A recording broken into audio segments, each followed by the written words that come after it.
welcome everyone. Welcome to another episode of Conversations in Consciousness with Lisa and Keith. I am Lisa Warner. And Keith is on mute. Keith is muted. Oops. I am Keith Leon S. on mute. And today we have a very special guest.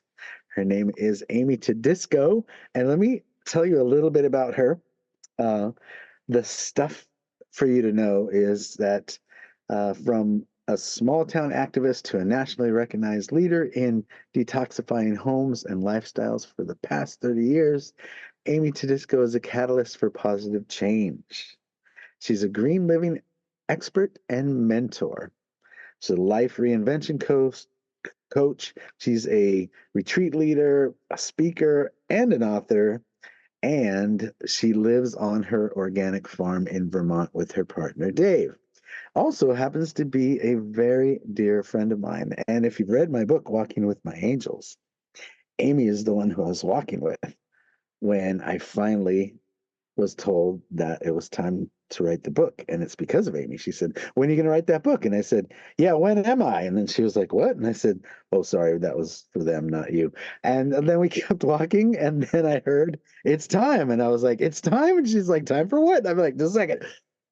For the book?" "Yes, yes, yes." So I got the yes while I was hiking with Amy. And then she jumped into the coaching mode, which I just Can't spoke help about. it.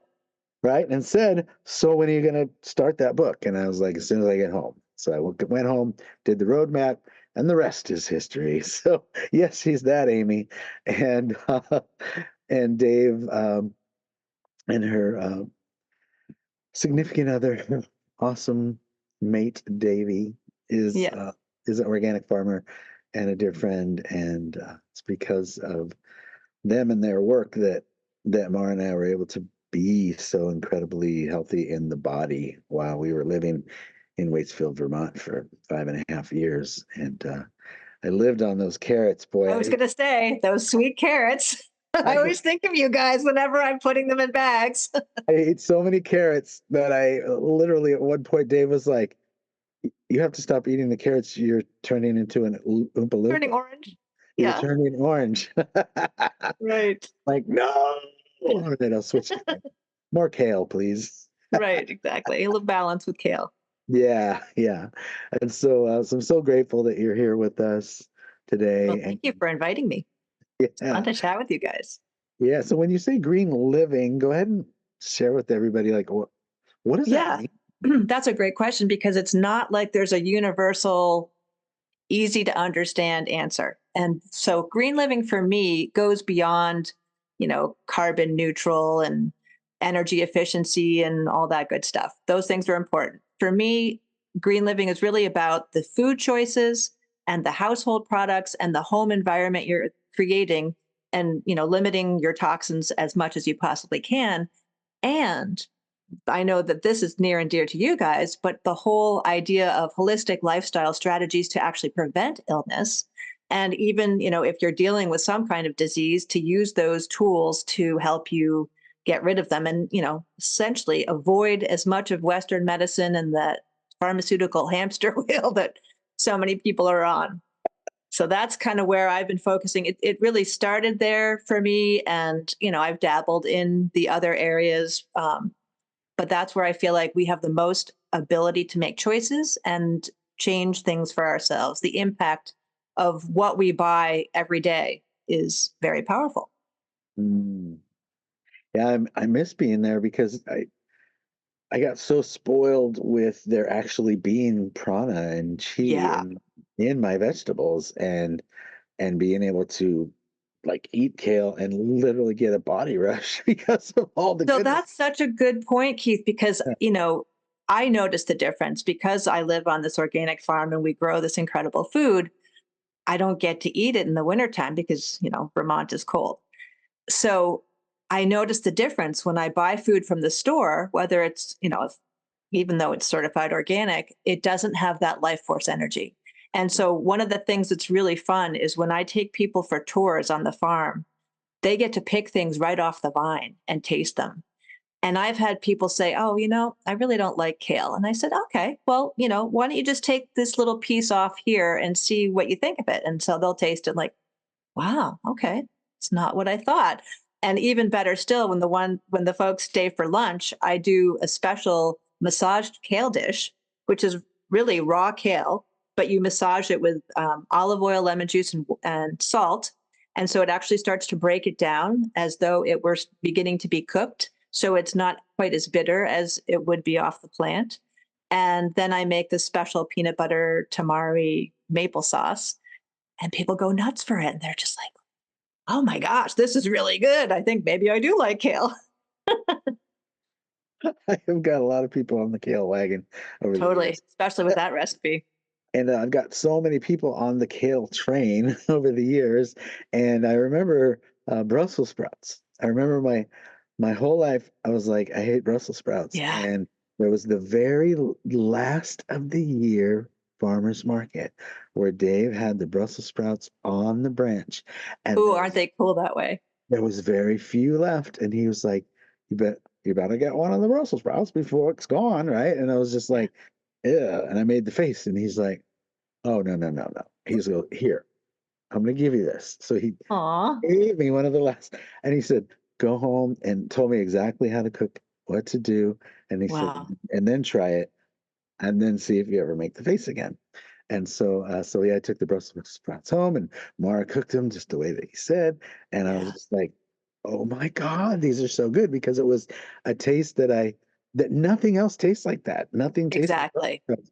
But I get that my mom was buying like the super cheap ones, and then just like Right, boiling it and throwing butter on it, right? right, That's not, right. you're not going to bring out the And they good. are probably pretty old because you probably know that most of the stuff in the supermarket is at least a week to 2 weeks old when it arrives. Yeah, So, I yeah, mean, not a lot of it. That's why actually in the winter I buy frozen organic. yeah. But you know what? We just got a freeze dryer, and Ooh, those things are unbelievable. The food lasts for 25 years. The nutrient value is something around 93%.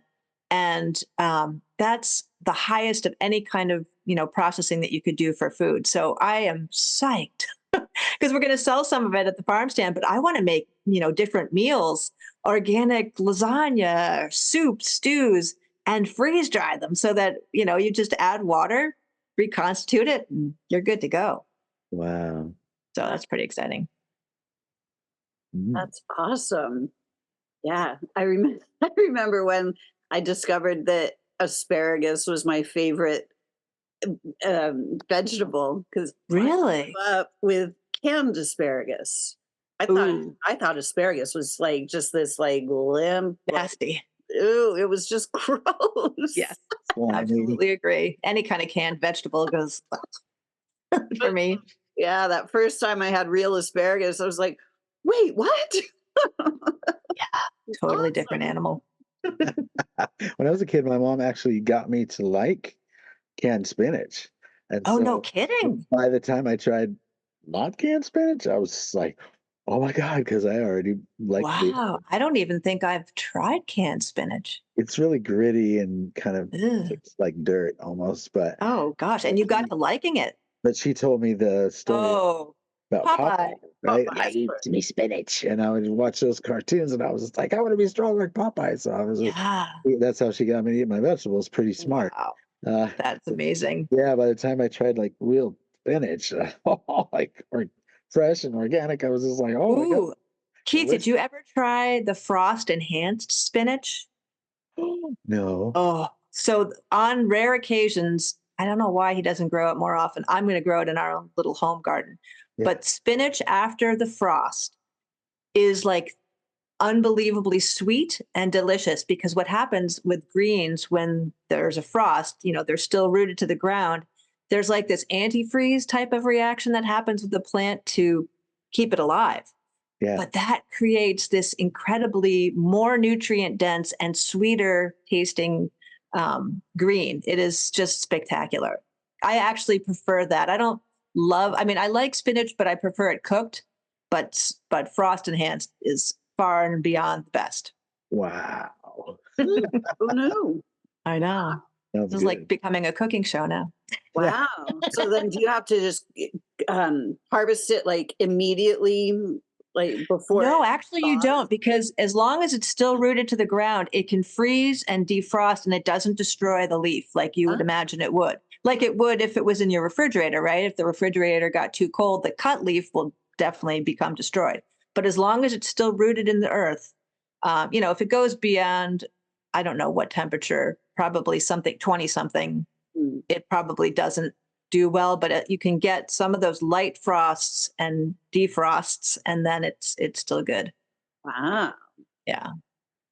Yeah, kale is one of the perfect vegetables because it can, like, I've seen kale still growing in snow. Oh yeah, absolutely. Keeps going. Yeah. Yep. That's one of the cool things about it. Actually, I've done that in my home garden because I have gardens up by our house as opposed to the ones down in the field, and I've picked it in the snow. In fact, I've picked Brussels sprouts when there's still snow on the ground. So what other vegetables do you guys grow?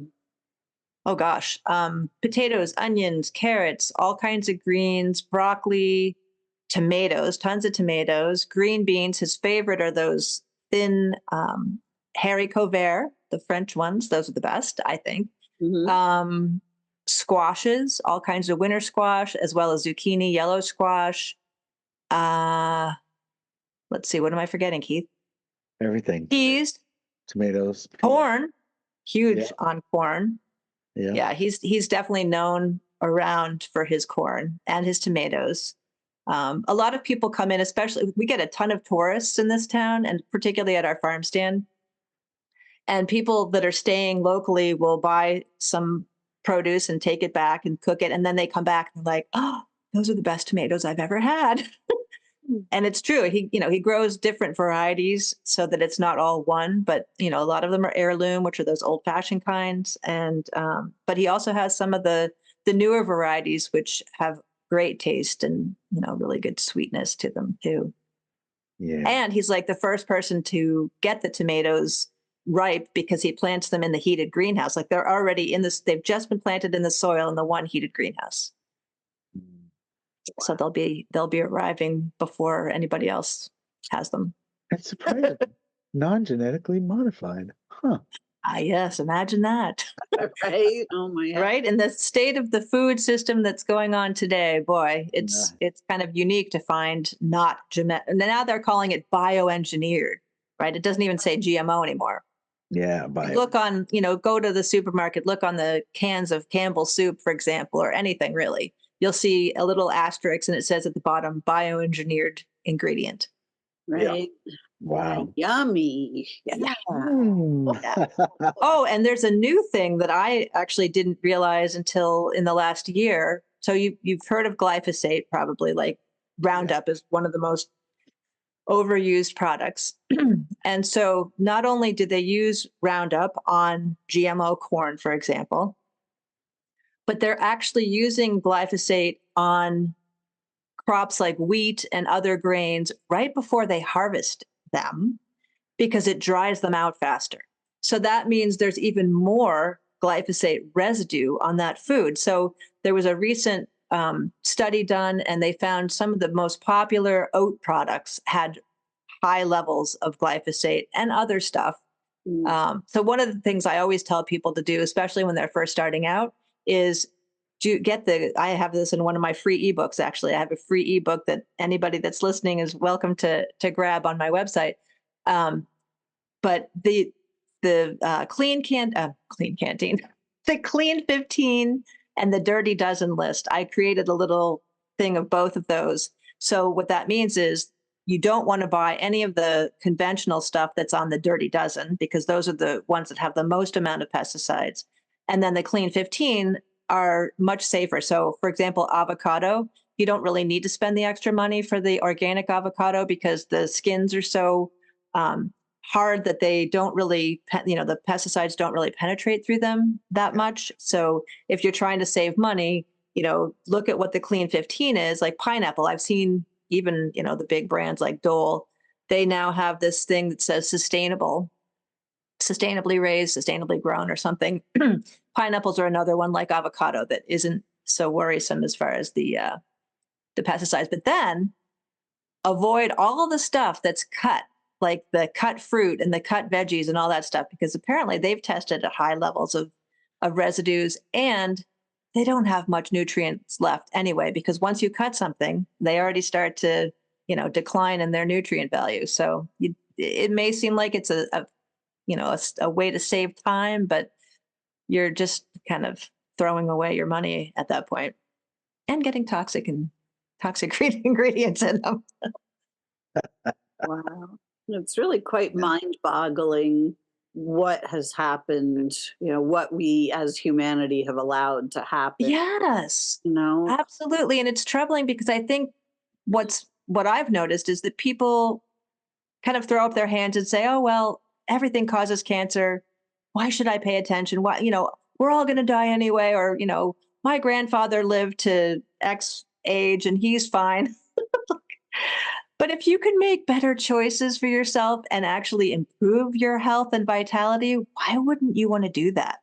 Right? You just have to trust the person or, the information that you're hearing and try it. See if it works for you, because everyone's individual. I don't feel like there's a one size fits all, except for when it comes to getting rid of the toxic stuff. Then in that case, that's good for everybody. But yeah.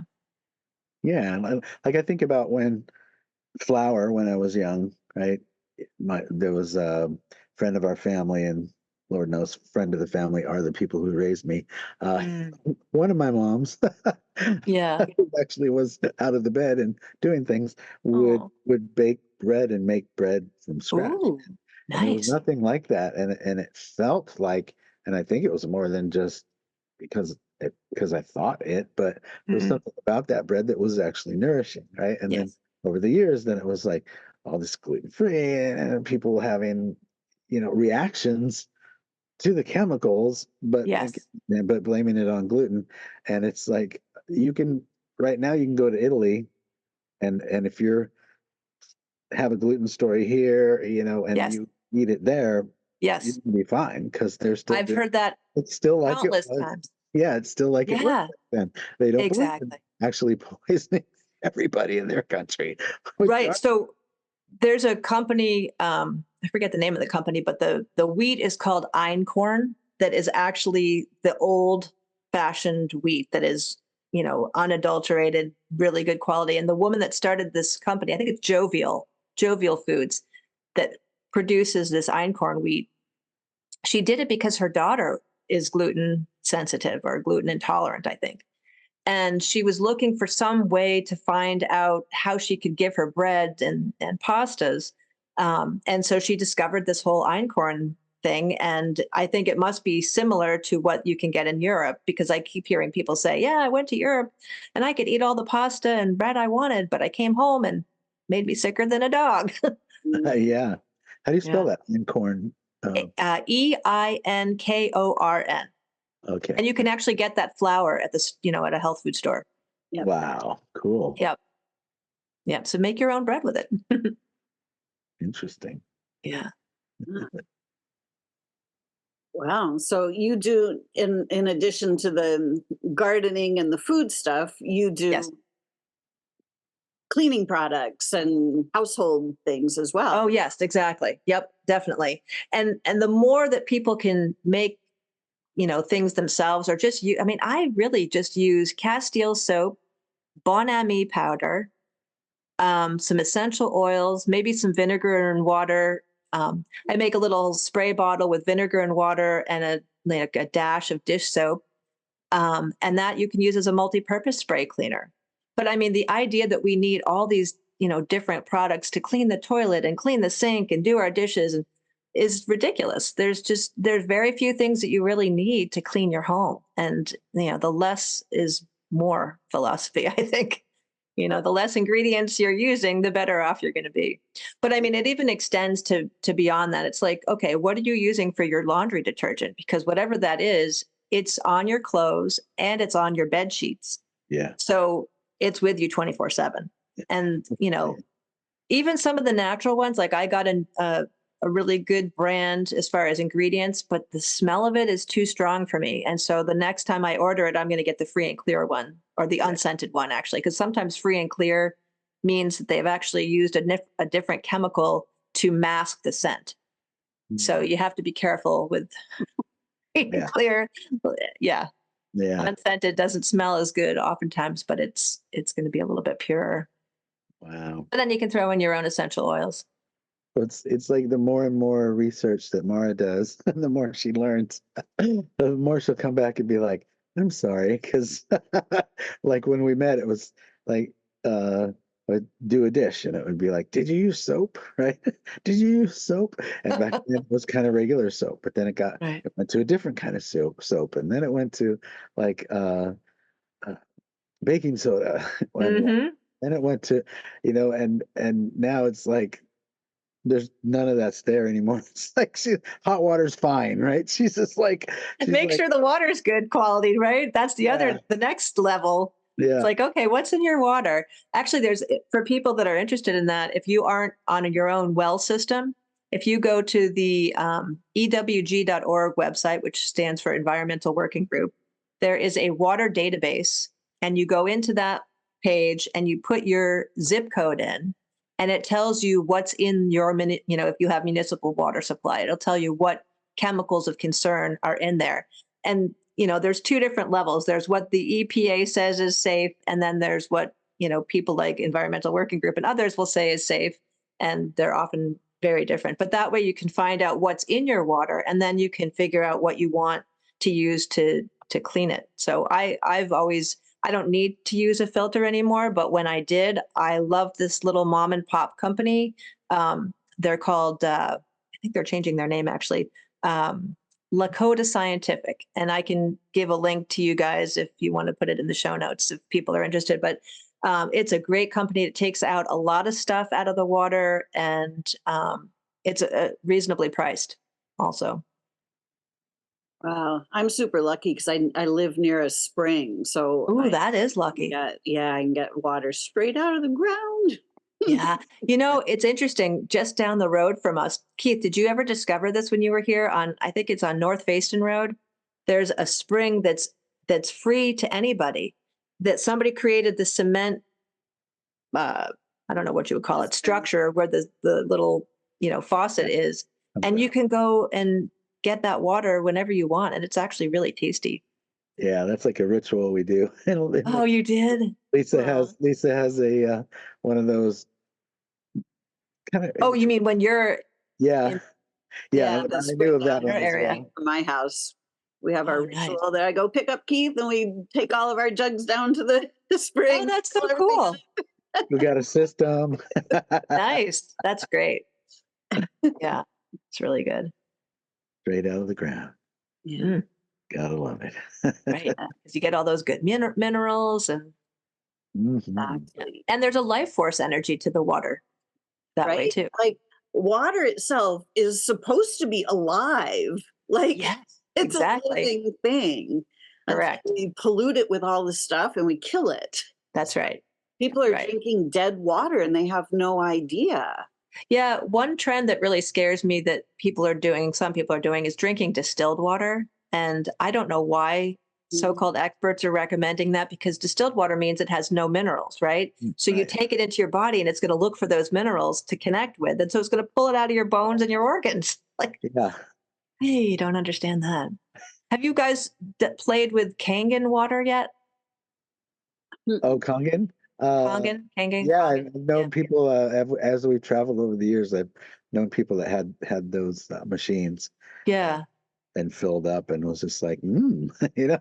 Have you tasted it? Because I haven't yet. I've got somebody that's got one of those machines is going to give me some water to taste, but I'm Yeah, hearing yeah, about it again yeah. It lately. tastes really good, and Hmm. then you can kind of choose as well levels because it's Right. like a pH balance system in there as well. So Right. Right. depending on what you want to use it for, you might want more Hmm. pH, right? And so Yeah. yeah, that's interesting.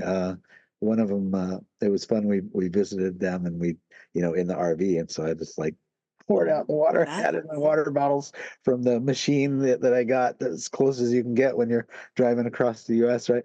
Just like dumped all that and filled it up with that water. Yeah. That is a tricky thing when you're driving, Yeah. trying to find good quality water or food that's not, especially water that's not in plastic, it's really hard to do that.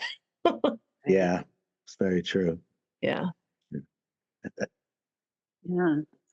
I learned recently, going back to the household cleaning thing, that you can use pine needles and soak them in vinegar and make a really good, like a pine sol. Yeah, that's a really good idea.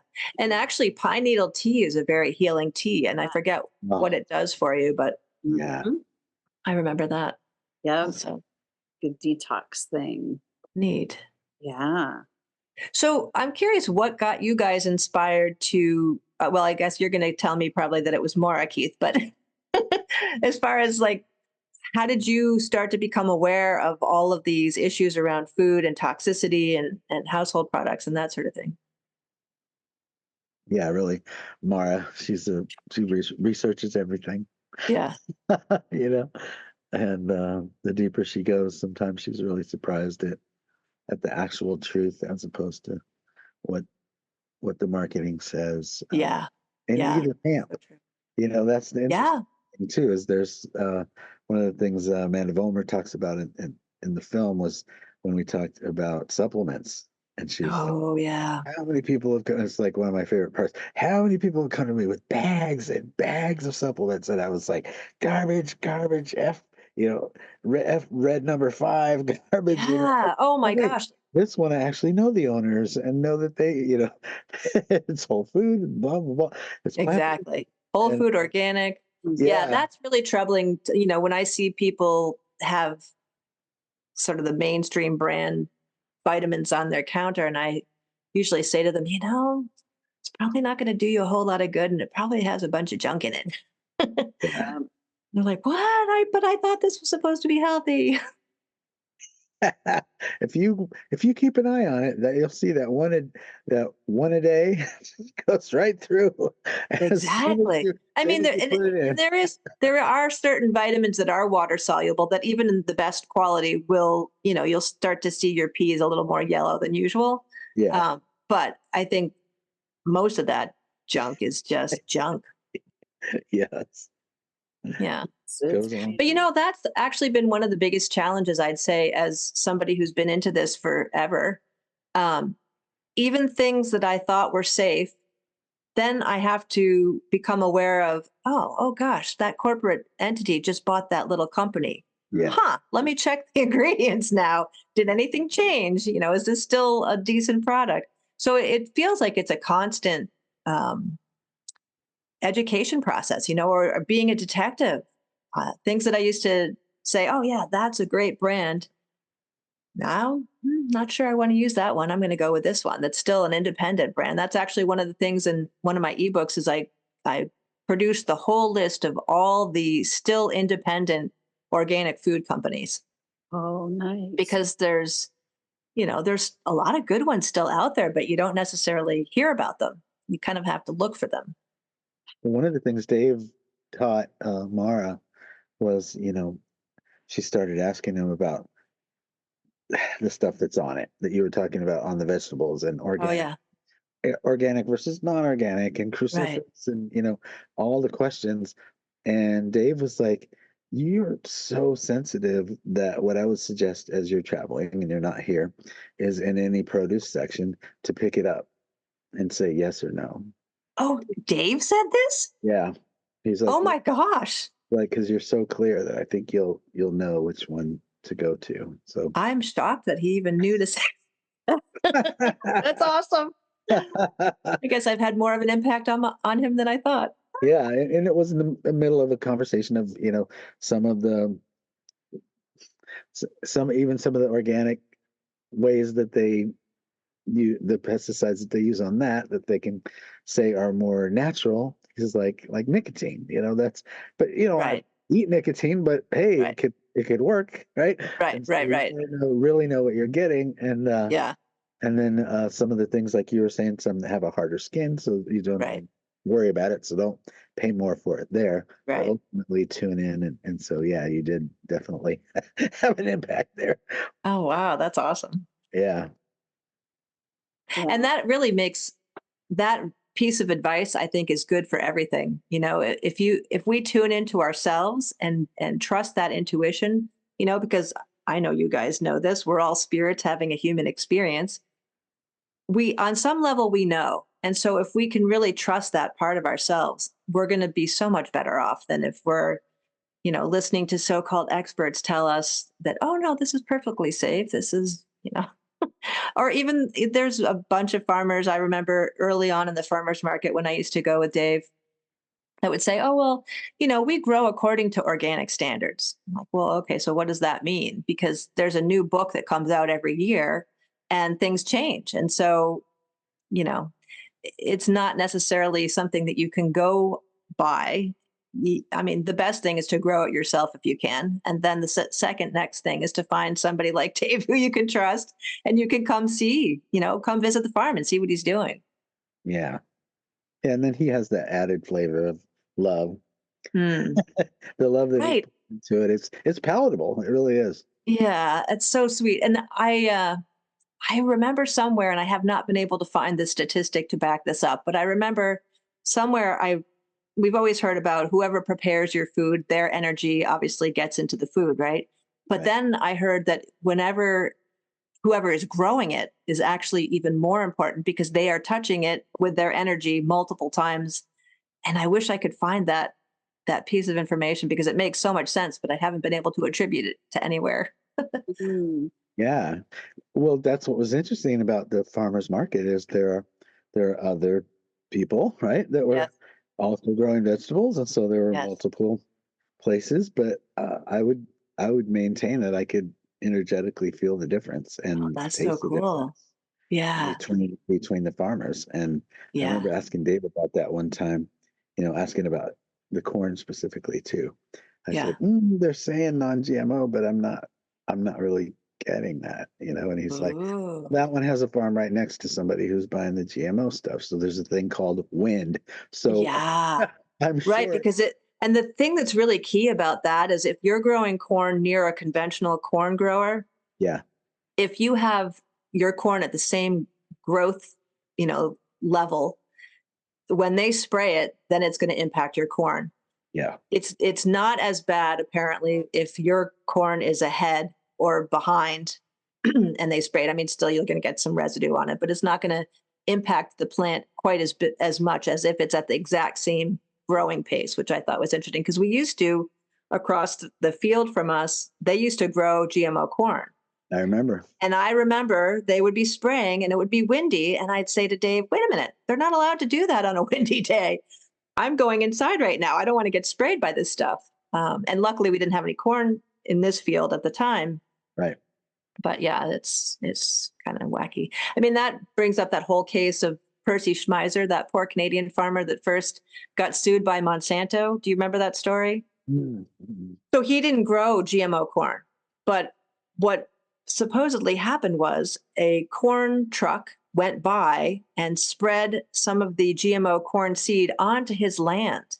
Wow. And Monsanto came and allegedly took samples and claimed that he was growing their corn. And one of the things about GMO corn is you can't save seed from year to year. You have to buy it new each time.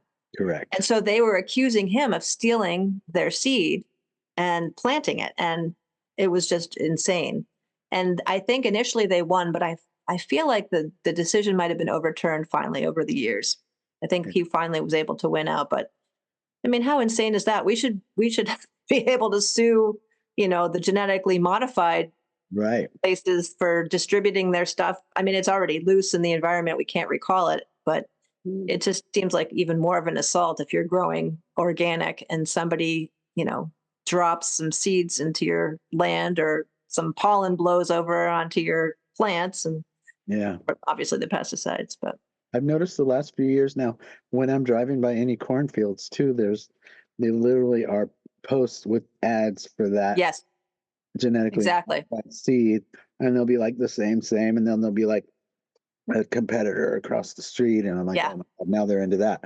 And so my favorite story, which I'm not gonna tell on the air, but my favorite story is the one that Dave tells when they came to bully him and say you have to buy our seeds, and how he handled that was just so brilliant, and why I was just like so grateful, right, for Wow.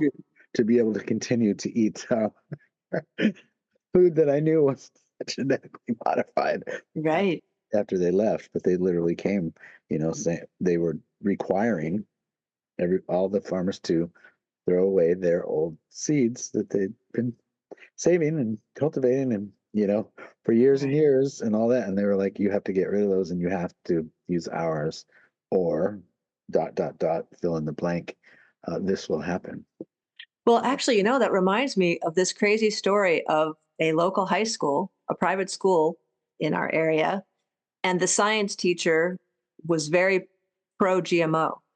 And he did this whole experiment with the kids, and they came to our farm, and Dave didn't realize what they were asking to be on the farm for, but they took samples of our produce without our knowing it, Wow. tested it in their lab, and then tried to claim that there was GMOs in, I think, two or three different things.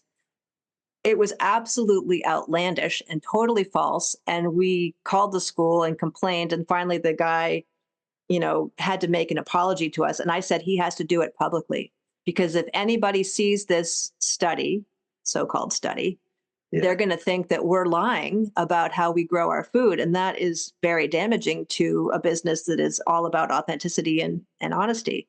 And Right. so he had to write a public apology in the newspaper and pull that stupid study off the internet. And actually, the only way I found out about this was because I was on some kind of a seminar and I heard it mentioned, and then I saw our name listed as one of the farms. I was like, what is this? What? So I was just in the right place at the right time to find out that there was this thing even happening. Wow. So that was crazy. It The world is pretty insane. can be. It can be. Goodness gracious. Yeah.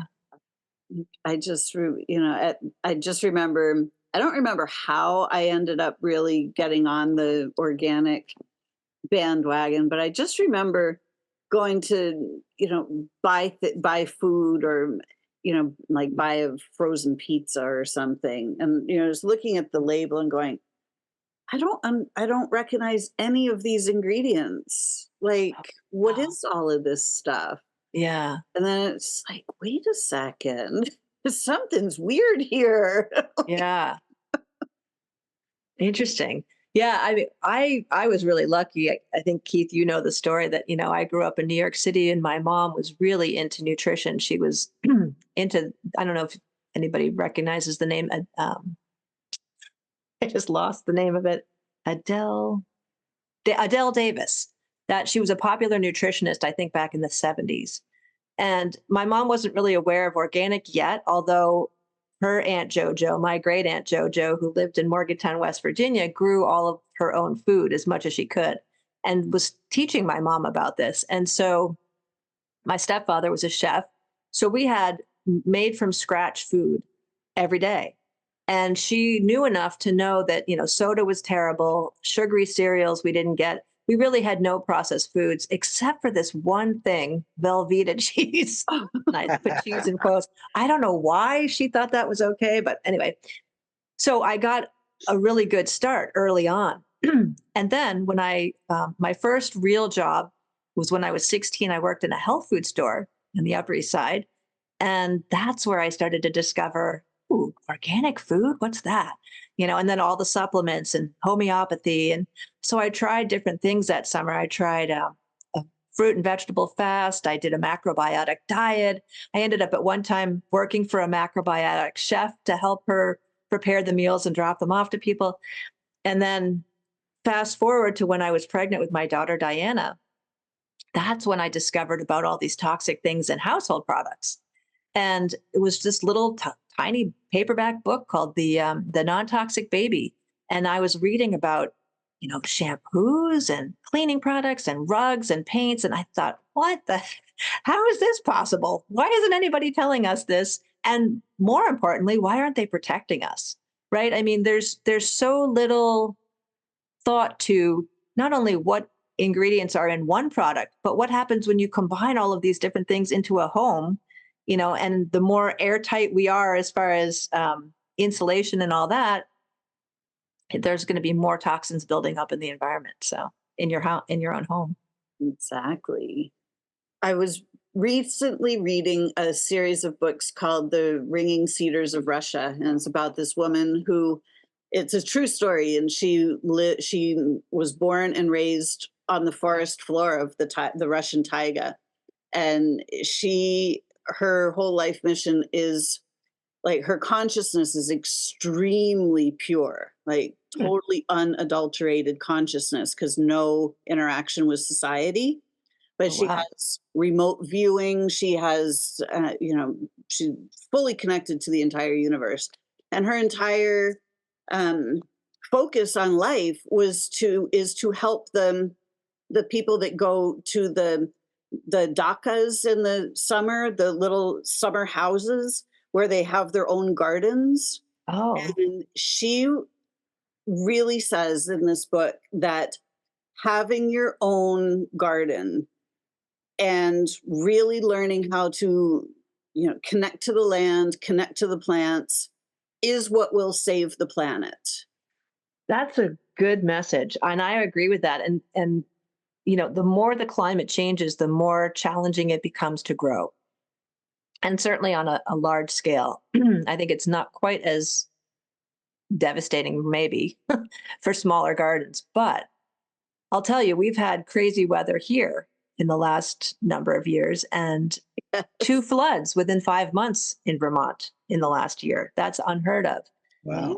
So I've actually really had to tune into the land and the nature spirits and the plant spirits, because there was a situation that happened last year that could not possibly have made sense from a scientific perspective.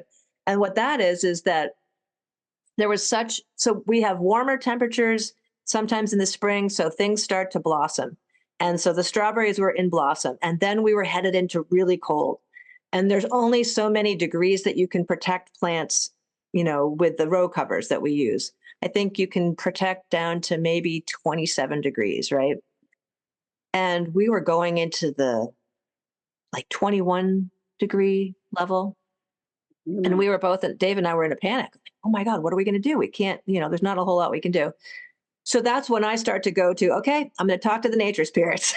I went out and I mean, I'm not Native American, and I have tremendous respect for Native American people and their practices. And so I was like, okay, I'm going to do a little offering of cornmeal at the, each row, and ask for a little prayer that all of the strawberry, nature spirits and all the others that are out there protecting, please protect these plants.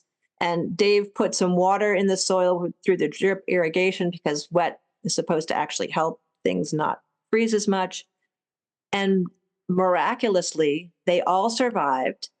And we had to hand pollinate everything because there were no native pollinators around at the time that we needed them. This is the second time that this has happened. So we went with feather dusters up and down the rows, and you have to do it like every day. And it was the best strawberry season with that field that we've ever experienced. Those plants just kept producing, and they gave big berries. Usually what happens is you get the king berries first, right? The biggest berries, and then more berries are being produced throughout the, short growing season of strawberries, and you get smaller and smaller berries typically. But this past year, they kept coming, and they were big, and it was unbelievable. Wow. So whenever any kind of challenging weather comes, like the flood that we had the first time, which actually we were very worried that the pond behind us was going to overflow and like take the house and the farm with it. I again went to talk to, all the different nature spirits that are listening, and asked for their protection, and we were very lucky. So I am a big fan of doing that. Yes. Yeah. And they loved the special attention. Yes, exactly. And I try not to just do that when I need their help. Yeah. I try to say thank you and be appreciative of the amazing, work that they're doing behind the scenes that, many of us don't even realize. A lot of people don't consider what we call in our tribe, our group, weather magic. Uh, Mm. two of them are gathered in agreement, it's done. So when Ah, we have a specific thing coming up that we all want to do together, and yeah, we look at the AI and it says something different, we'll all come together and create, Mhm. the perfect that's awesome. the perfect day for that. And so Yeah, that's really cool. there's strength in numbers when it comes to manifestation. I'm sure Yes, you yes. are aware of. Fully believe that. Yeah. So let's say I'm watching this. How do I work with you remotely to advise me on the things that I should have in my home, how to tend Yeah. in any of that? Sure. So I still am doing some sessions with people online. So we'll hop on Zoom and I'll do a personalized one-on-one type of, mentoring guidance session. Really, what I first have people do is fill out this pretty extensive questionnaire that kind of goes through all the different topics in the home. So you can get a sense of, or I can get a sense really of what you're dealing with. And then whatever your goals are, we'll focus around those. So yeah, doing a one-on-one session that way. I have a couple of ebooks. I'm actually developing a podcast myself, which Yay. I'm hoping to launch by not hoping. I'm intending to launch by June 1st. And that I've already named it the Green Living Now podcast. Green Living Now is actually the name of my LLC, even though my coaching business is Catalyst for Change.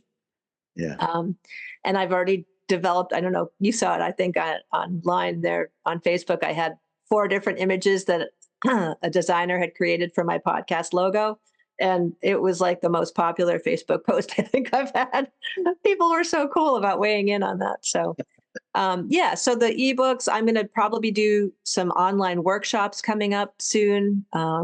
So just if you hop on my website, then you'll see things. And actually, the best thing to do is sign up for my free ebook, the Breaking Free from Toxins book, because then you're on my email list. You'll get other informative articles, and you'll find out whenever I'm doing any kind of events. So Oh, that's fantastic. whylivegreen.com, right? That's the easiest way to get there. Yeah, that forwards it to my Catalyst for Change. Perfect. Great. Yeah. We'll have everybody that's watching now, just check the show notes and we'll have the links in there. So you can just click the links in the show notes. Awesome. Yes, yes. And I have to highly recommend, even if you're just needing support in your life, in your everyday life.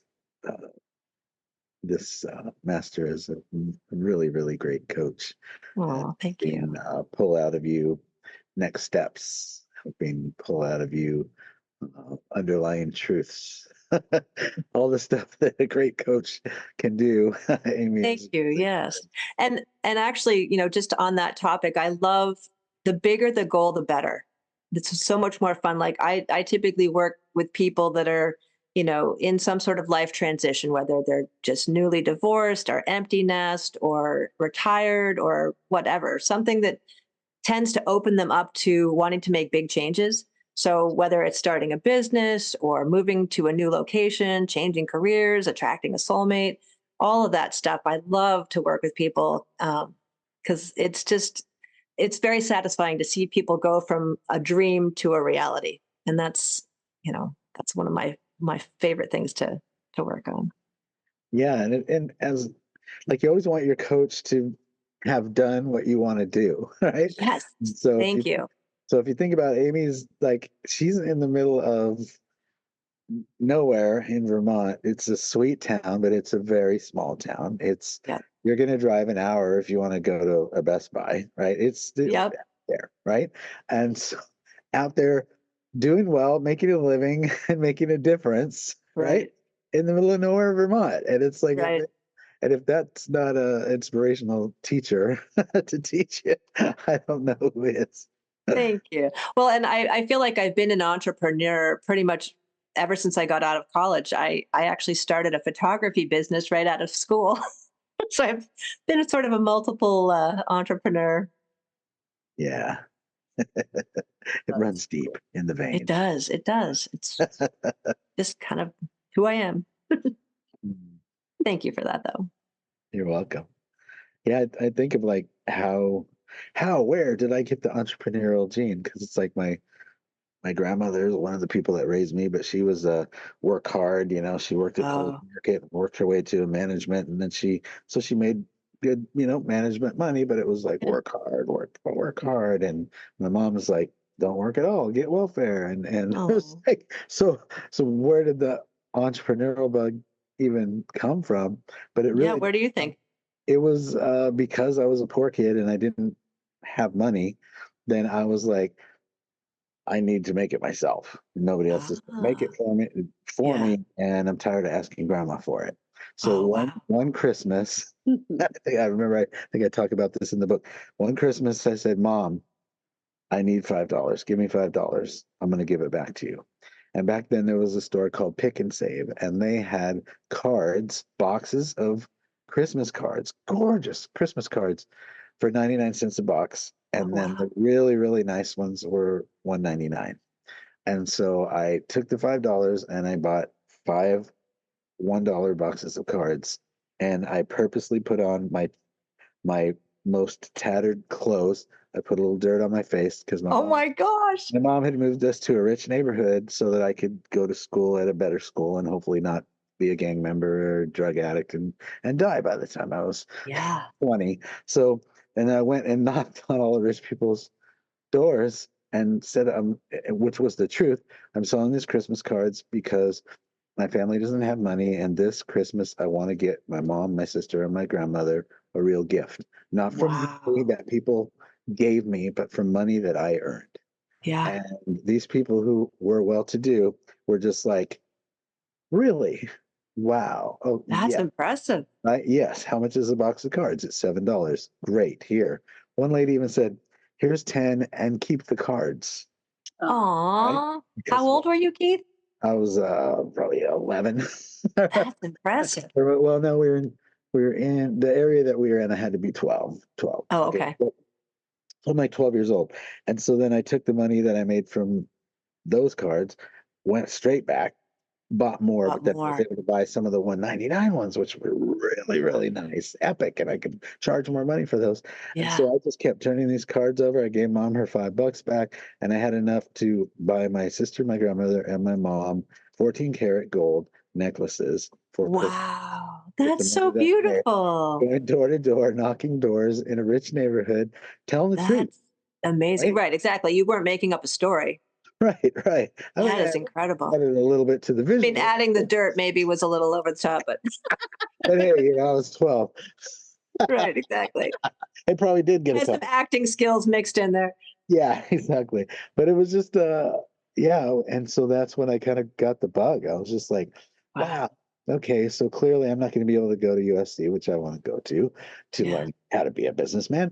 So I have to do this myself. Yeah. And so I just took it on and said, okay, so if I'm going to have anything, it's going to be me. And so I just kind of started doing entrepreneurial things, right? Buying, Yeah. selling things and flipping things. And just that's how I stepped into it. That's so amazing. So, who would you say has been the biggest influence on you as far as, I mean, I know you've met some of the big people like Bob Proctor, right? Didn't you Yeah. meet him? Yeah. And Jack Canfield. And so, who would you say has had the biggest impact on you as far as your entrepreneurial spirit? Um, Entrepreneurial, probably Jack, but as far Okay. as business and how I viewed people who had money as opposed to Yeah. people who didn't and how they got it and all of that. I had a what I call a rich dad when I was Oh. young. One of my friends in high school, his name was Russ, and his father was Russell Senior, who was a dentist, and Huh. he was a very wealthy dentist, and he would have a party at his house once a week where all these people who were business owners who were successful would come and gather. Wow. And he heard me one time in Russ's room playing and singing, and he was just like, God, you are a really great musician. and Yeah. and then we started a conversation, and then he found out more about my mom and my family and how I was being raised, and he was like, would you come to my party and play some music? Ooh. And so he invited me to the party. And so I was like, absolutely. So I came and I played music for everybody. And then he took me and he started introducing me to everybody in the room. And he started saying, what would you tell him if he wanted to not No way. work? It's like a business mastermind. Yes. Well, if he didn't want to work for the man for the rest of his life, what would you Yeah. tell him? And so he got all these people to share with me their knowledge about being business owners. And he kept inviting me to these parties regularly. And Russ got so mad. He was like, what? He's my friend. Yeah, yeah, I can totally see that happening. Right. And I heard this in the other room because Russ took his young Russ took his dad in the other room to basically shout at him. And then I heard my rich dad say, think about it. Like, you've been to his house, you know his mom, you know he has no father. Like, Right. where's he supposed to get skills? At school? Like, is that where Mm, he's get it?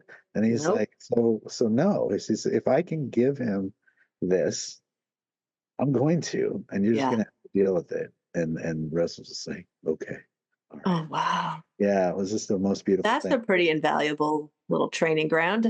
Yeah, so I wrote a song called "Happiness Doesn't Come in a Jar," and the the hook is, if you find a job doing something that you love, you'll never work a day in your life. And he was the Nice. person who told me that.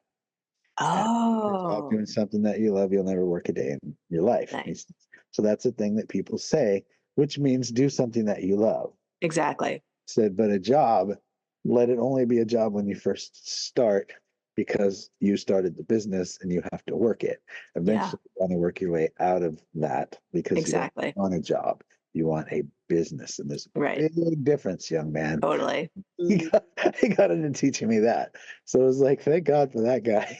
Yeah, that's awesome. Little guardian angel to start off with. Boy, I Yes. could've used one of those. Yeah. Yes, indeed. Yeah. I still use one of those. I think we all I got can. teeth, but Yeah. goodness. Yeah. Yeah.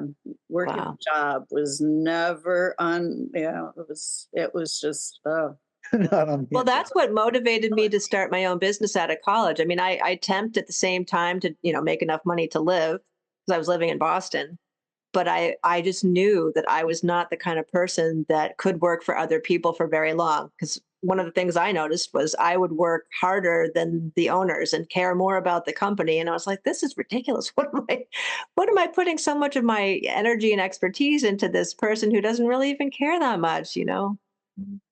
So, Yeah. and I just like setting goals and achieving them, getting new ideas, following the inspiration, following the curiosity. Okay, let's see what's next. Yeah. And then I wanted to be like a different kind of boss. I didn't, Ah, I had to work a ton of jobs because I yeah, had skills. So I had to work my right. way into where I am now for sure. Yeah, Restaurant business. So it was like, that's a tough but I one. had so many jerk bosses that I was like, when I own a business, I'm going to be the opposite of that. Right. All the things not to be. Right, here's how I'm going to be. And so, like, our production manager in our company, Autumn, is just brilliant. So as Wow. much as I can, any exchange that we have I told you how much I appreciate you? Aw, and that I would say is probably the single most important thing that I observed because I had very few bosses that would do that for their employees. Yeah, But I think that makes people like you, like us, stand out so much more because and it's an authentic thing. It's not like you're just saying it to try to get them to produce better, right? right. It's like you really mean it. You feel it.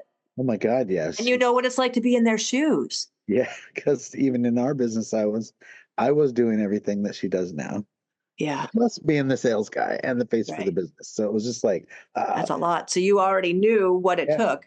So, but I Yeah, was like, if I was going to replace me, who who would I do that with? And there was only right. two people walking the face of the earth I would even trust with that, and one of them was Yeah. like, "I'm busy," you Yeah. know. So, and I'm then doing the other stuff. yeah, and the second one, I got download of Autumn, and then I asked Mara, like, if you're going to replace me with anybody in the world, who would you say would be able to do that? And then Mara looked at me and said, "Autumn is what I'm getting." I was Ooh, like, what? Because we literally both had pulled that out of the ethers that's from amazing. everybody in the world. And Right? yeah, and so I'm like, but she has a job list. I knew.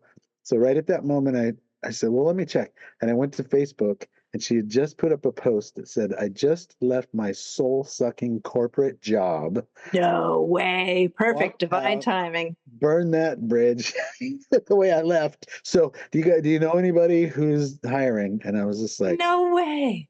I just instantly sent a message and said, "Would you like to be me?" And she's like, "What do you mean by that?" And I was like, "Oh, Yeah, literally please teach you explain. everything I know about this business, and you'll be doing everything that I'm doing except for sales and being the face Right. and speaking and stuff that you don't, the other stuff." And Right. The stuff that you like to do, yeah, I assume. yeah. So she's been doing it ever since, and it's just Wow, that's amazing. fantastic. Yeah, it's so good. Nice. Yeah. Wow. Well, this has been like such a great, fun conversation.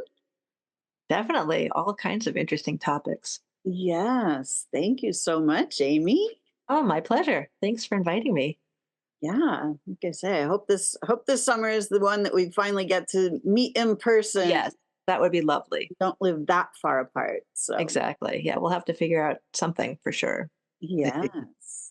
Yes, and it's been a pleasure for me because today I get to be on with two people whom I'm extremely grateful for and who Aw. have made a profound difference in my life. So thank you both. I love you both so much. It's Aw, right back at you, Keith. been a For sure. pleasure. You too. Absolutely. Great. Well, Amy, thank you so much. And My pleasure, Lisa. Thank you. you are welcome. For everybody that's watching on the podcast or on YouTube, check the show notes and you will have the links for Amy. Click that link and get the ebook. Yes, definitely get the ebook. It's got 3 really important tips, like the 3 things that I start people out with. Perfect. Beautiful. I'm Yeah. signing up right after this. Yay. Awesome. Awesome. And we'll see you all next time on Conversations in Consciousness. Until then, what is it, Lisa? Create for yourselves a great week because you can. That's right. Bye for now. For now.